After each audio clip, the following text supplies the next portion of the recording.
जय Maharashtra Marathi live news मध्ये आपला सर्वांचं स्वागत आहे। बघूया नांदेड जिल्ह्यातील ताजा घडामोडी।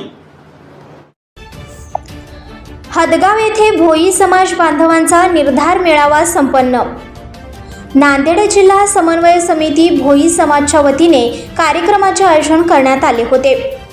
नांदेड जिल्ह्यातील हदगाव येथील सुमन मंगल कार्यालय येथे दिनांक 23 सप्टेंबर 2024 रोजी दुपारी 1 वाजता भोई समाज बांधवांचा निर्धार मेळाव्याचे आयोजन करण्यात आले होते। या कार्यक्रमाचे अध्यक्ष हदगाव हिमायतनगर विधानसभेचे आमदार माधवराव पाटील जवळगावकर हे होते, तर प्रमुख उपस्थिती काँग्रेस तालुका अध्यक्ष किशोर पाटील कदम हे होते। सर्वप्रथम आमदार माधवराव पाटील जवळगावकर यांच्या हस्ते श्री छत्रपती शिवाजी महाराज व संत भीमा भोई यांच्या प्रतिमेचे पूजन करून कार्यक्रमाला सुरुवात करण्यात आली आणि मान्यवरांच्या हस्ते माधवराव पाटील जवळगावकर यांचा शाल व पुष्पगुच्छ अर्पण करून सत्कार करण्यात आला। या कार्यक्रमाला सुरुवात करण्यात आली।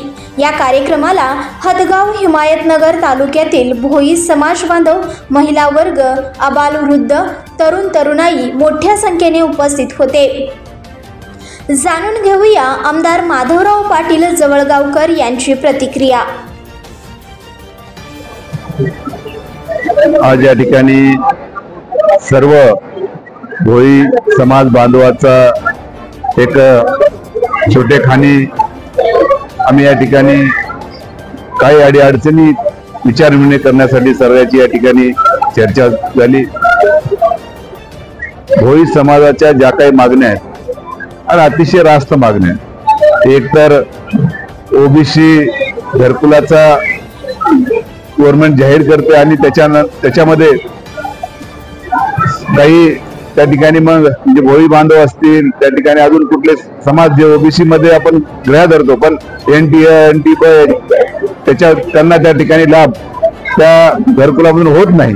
त्यामुळं त्याचा विरोध मागच्या काळामध्ये केला आणि शासनाने GR बदलून आता त्या ठिकाणी सगळ्याच त्या ठिकाणी भोई समाजासहित त्या ठिकाणी घरकुलाचा लाभ मिळणार आहे।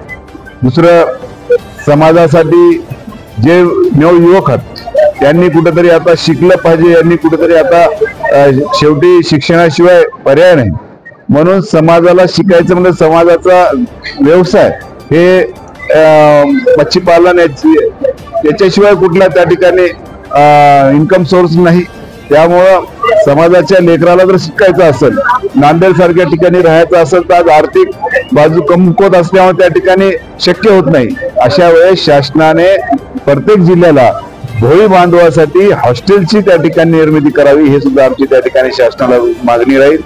आणि बाकी जे काही निराधार असतील, जे काही घरकुलापासून वंचित असतील, जे काही राशन कार्डापासून वंचित असतील, त्या सगळ्या पारंपरिक व्यवसाय हे मच्छीमार असल्यामुळं या ठिकाणी कुठला बाकी सोर्स नसल्यामुळे या ठिकाणी भोई समाजासाठी महामंडळ सुद्धा या ठिकाणी शासनाने स्थापन करावं आणि त्या महामंडळाला नुसतं स्थापन करून नाही तर महामंडळ डिक्लेअर करून त्याला भरीव निधी या ठिकाणी उपलब्ध करून देऊन समाजामधील गोरगरीब सुशिक्षित मुलांना त्या महामंडळाच्या मार्फत आर्थिक मदत करून त्या ठिकाणी सक्षम करण्याचं काम सुद्धा शासनाने करावं अशी आमची त्या ठिकाणी विनंती आहे।